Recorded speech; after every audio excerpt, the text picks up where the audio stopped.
It's the language that powers pretty much everything, from your Instagram feed to NASA's rockets, from your Netflix recommendations to the absolute cutting edge of AI. But here's the crazy part. It didn't start in some giant tech company's lab. Nope.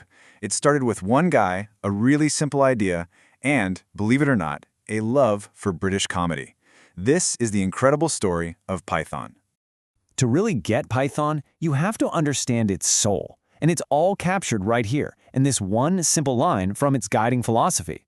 Readability counts. It's a language that was designed for human beings first and computers second, and that changes everything. And that really begs the question, doesn't it? How did a programming language built on such a simple, almost gentle idea become one of the most powerful and dominant forces in all of modern technology?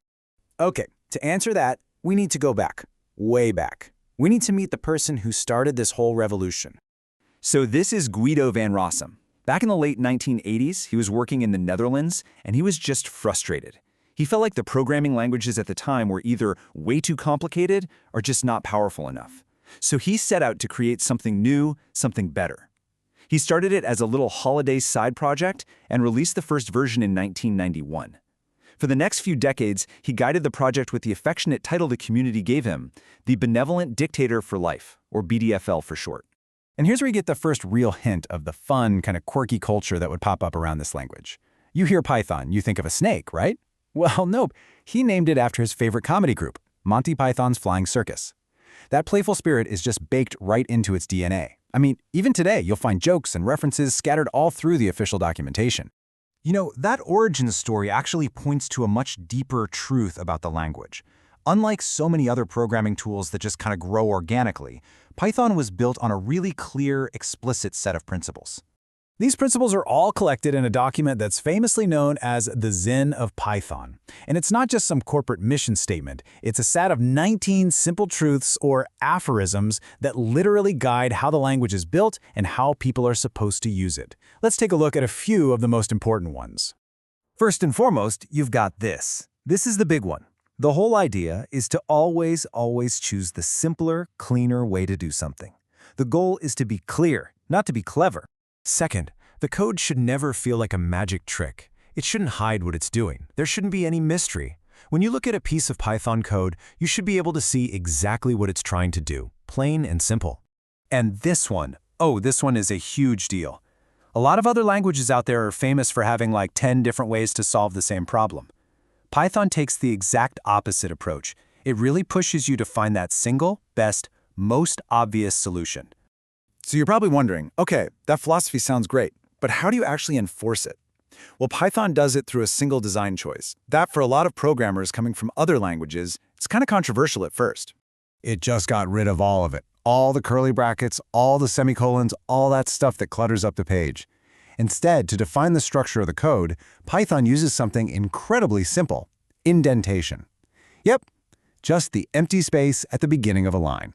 And just look at the difference here. I mean, it's night and day. On the left, you've got all this extra punctuation that really only the computer cares about. But on the right, you've got Python. The visual structure of the program is its logical structure. What you see is literally what you get. And that makes it unbelievably easy to read and understand. So this beautiful simplicity makes Python super easy to learn, for sure. But that, on its own, doesn't explain its power.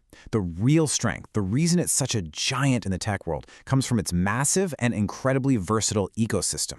From the very beginning, Python was designed to be what people call a glue language. And that's the perfect way to think about it. It's like a universal adapter.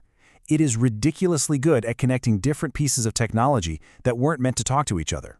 So for example, you can use it to control a super fast piece of code written in C++, getting all that raw power, while keeping all your main logic in simple, readable Python. And this is where the whole batteries included idea really shines. See, when you install Python, you don't just get the language, you get a huge toolbox, what's called the standard library. So right out of the box, you have tools for connecting to the internet, creating user interfaces, working with data. You can start building really useful stuff right away. But that's just the tip of the iceberg. The real power comes from the community. There's this massive public repository of free code called the Python Package Index, or PyPy. And look at that number, over 600,000 packages. That's more than 500,000 free toolkits that you can download to solve pretty much any problem you could ever imagine. Okay, so let's put it all together. You've got this simple, readable language, and it has this absolutely enormous, powerful ecosystem of tools. So how did that combination lead to it completely taking over some of the most important fields in the 21st century? Well, it's actually pretty simple. Think about who's doing the most groundbreaking work these days. Scientists, researchers, data analysts. These are brilliant people, but they're not necessarily full-time software engineers. They need a language that lets them focus on their actual work, on analyzing data and building models, not on fighting with complicated code. And Python, with all its amazing libraries for math and data, was just the perfect fit. And the data. Well, the data doesn't lie. If you look at something like the TOBE index, which tracks how popular programming languages are, Python has been in the top 10 for over 2 decades straight. Its rise has been slow, steady, and just relentless. It shows absolutely no signs of stopping. So in the end, Python's story really offers us a powerful lesson, a language that puts people first, that values simplicity over complexity, and that's backed by a welcoming, open community. Well, it can do more than just survive. It can thrive. And ultimately, it can completely change the world.